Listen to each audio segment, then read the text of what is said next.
It's like, as a young girl, you play in boys league because at that time your dad couldn't find a girls league for you. Yeah. But right now, things has changed a little bit. So, in the future, what do you want to see, like, or the things for girls basketball to be improved? Yeah, I think just like more and more opportunities, and I think that's exactly what's happening because there's going to be more and more young girls that love basketball or love another sport and believe that they can be really good at it. And I think it kind of starts with the stage that I'm. When Caitlin Clark talks about her childhood, she often shares a simple but powerful story. As a young girl, she played in boys' basketball leagues because her father could not find a girls' league at the time. That decision was not about preference. It was about access. Back then, the opportunities for girls were limited, and if you wanted strong competition, you sometimes had to look elsewhere. But Caitlin also makes something very clear. Things have changed. There are more girls' leagues now. There are more schools supporting women's sports. There are more young girls picking up basketballs and believing they belong on the court. The game has grown, even if it still has a long way to go. When she is asked what she wants to see improve in girls' basketball in the future, her answer is simple and thoughtful. She talks about opportunity. She talks about belief.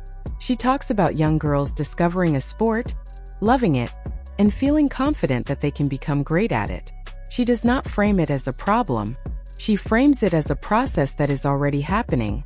What matters most is where she believes that process begins. Caitlin points to the stage she is standing on right now.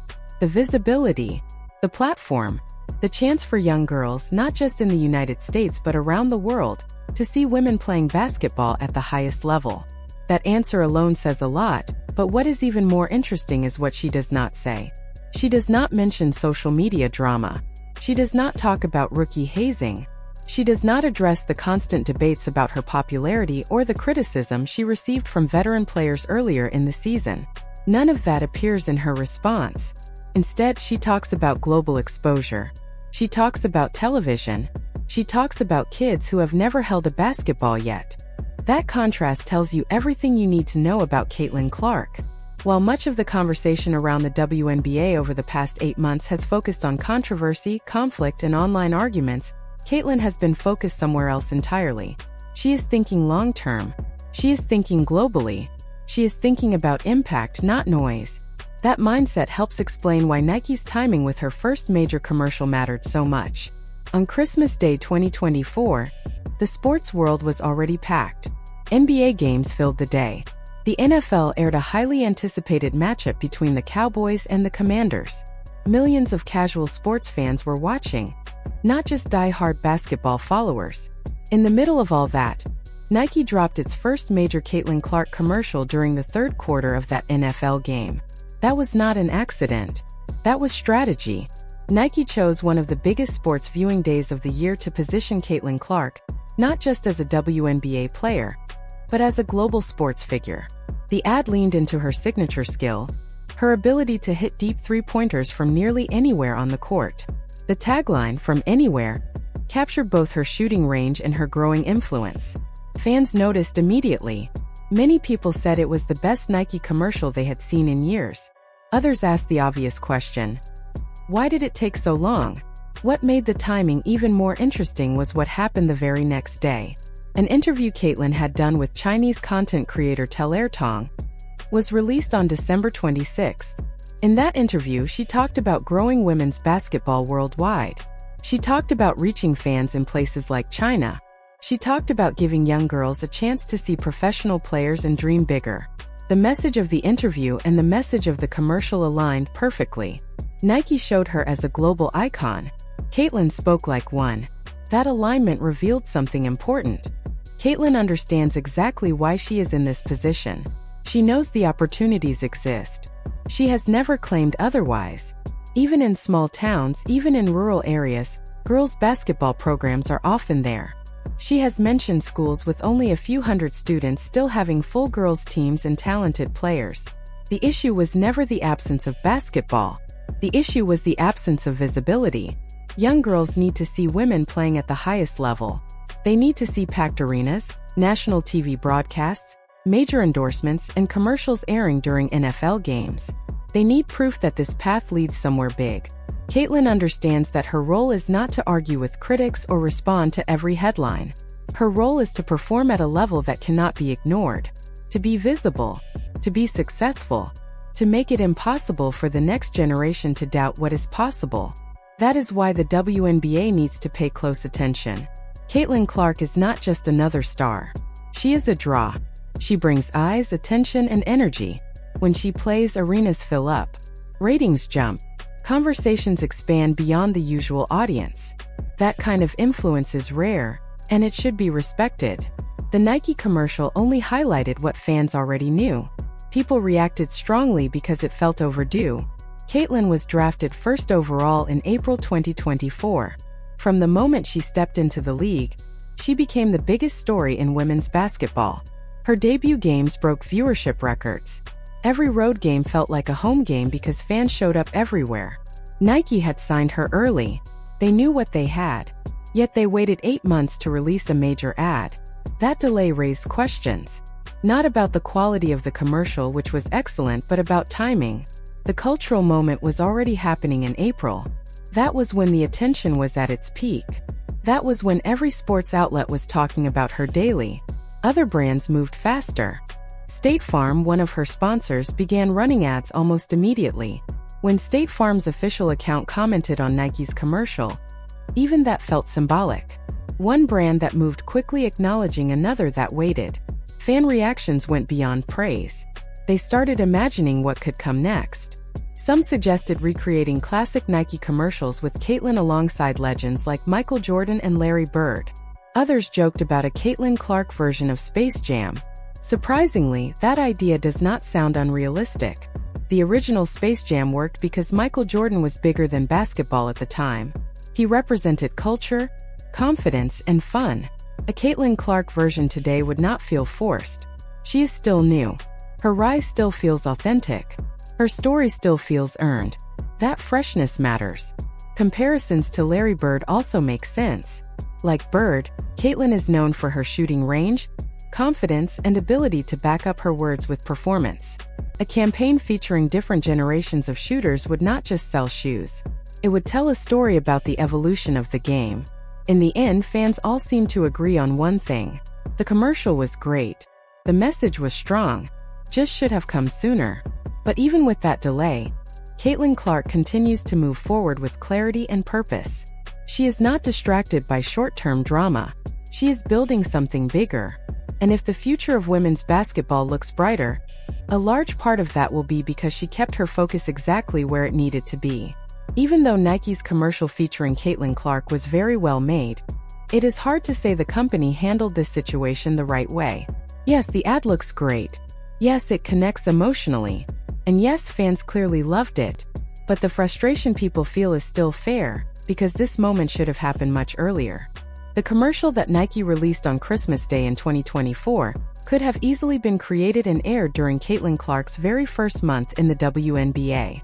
There was nothing in that ad that required an 8-month delay. The footage could have been filmed in May or June. The idea behind the campaign, especially the From Anywhere theme, was already well known from her college career. Her deep three-point shots were viral long before she entered the league. The cultural moment was already there, fully formed and exploding in real time. The numbers tell the story clearly. That single commercial reached 2.5 million views on Nike's official channel within 24 hours. That figure does not include reposts by sports media, reaction videos, social media clips, or news coverage. When all of that is added together, the total reach was likely many times higher. Now imagine if those same numbers had been captured in April 2024, when Caitlyn Clark was the biggest story in all of sports. Draft night would have been the perfect moment. Caitlyn is selected first overall by the Indiana Fever. The broadcast cuts to commercial. Suddenly, viewers see a Nike ad showing her hitting impossible shots from deep range, ending with the words "From Anywhere." That is how you turn excitement into long-term brand loyalty. That is how you lock into a moment while the world is watching. This is basic marketing strategy, and somehow Nike missed it. What makes the delay even harder to understand is that Nike knew exactly what was coming. They signed Caitlyn Clark to a reported 8-year, $28 million endorsement deal before the draft ever happened. They knew she would be the face of women's basketball. They knew she would bring massive attention to the league. They had months to prepare for her debut. Yet the first major commercial did not appear until December, after the season ended, after the playoffs were over, and after the main conversation had already moved on. Now contrast that with what Caitlin herself has been saying. In interviews, she does not talk about league politics, rule changes, or public drama. She talks about opportunity. She talks about visibility. She talks about being on television more, filling arenas, and taking the game to other countries like China to help grow women's basketball on a global scale. She speaks about how powerful it is for young fans to see professional players up close, because those moments were some of the most meaningful experiences of her own childhood. That perspective matters. Caitlin understands something very important. Growth does not begin with arguments or controversy. It begins with access. When young girls can watch games easily, buy tickets, and see players they admire in person, the sport feels real, feels possible. It stops being a distant dream and becomes a reachable goal. That is what the Nike commercial represents at its core. It is not just about selling shoes. It is about showing young fans what elite women's basketball looks like. It is about planting an image in their minds and letting that image grow over time. Caitlin Clark has already had a massive influence on the growth of women's basketball, especially in the WNBA. And while she is not the only reason for this surge, her role is impossible to ignore. Players like Angel Reese and Paige Bueckers deserve real credit as well. Their performances, rivalries, and storylines have added depth and excitement to the sport. This growth did not happen in isolation. That said, Caitlin's global recognition stands apart. This is not just about being popular in the United States. This is about international awareness that rivals some of the biggest names in men's basketball. When a Chinese content creator seeks out Caitlin Clark for an interview, that matters. When Nike creates a campaign aimed at worldwide audiences, that matters. When the conversation shifts from WNBA star to one of the biggest names in basketball, that represents a completely different level of influence. During the 2024 season, Caitlin Clark's games regularly drew television ratings that competed with, and sometimes exceeded, NBA broadcasts. Her jersey became the fastest-selling in WNBA history. International sports outlets that had rarely covered women's basketball before were suddenly running daily stories about her performances. That kind of crossover appeal is rare in any sport. Angel Reese's rivalry with Caitlin helped bring new fans into the league. Paige Bueckers continuing to dominate at UConn kept college women's basketball in the spotlight. All of this matters, but the scale of Caitlin's impact remains unmatched. She is the player doing global interviews. She is the one appearing in commercials during NFL games. She is the player whose presence can push a WNBA broadcast from a few 100,000 viewers to over 2 million. This is not about diminishing other players. It is about recognizing reality. The WNBA has had stars before. Lisa Leslie, Cheryl Swoops, Diana Taurasi, and Candace Parker all elevated the league in meaningful ways. They were icons in their time, but none of them caused this level of immediate change across ratings, ticket sales, merchandise, and international attention. None of them forced teams to move games into larger arenas due to overwhelming demand. None of them sparked public discussions about revenue imbalance between teams, because the financial impact was so dramatic. That is what unprecedented truly means here. This brings the conversation back to Nike and why the timing of that commercial matters so much. Caitlin Clark's rookie season was a once-in-a-generation moment. Every game felt important. Every performance was analyzed. The attention was organic, not forced. That is the ideal environment for a brand to step in and amplify what is already happening. Instead, Nike waited until the season was over. The commercial is strong. The message works. But it arrived after the emotional peak had passed. It is like celebrating a championship months later instead of the night the trophy is lifted.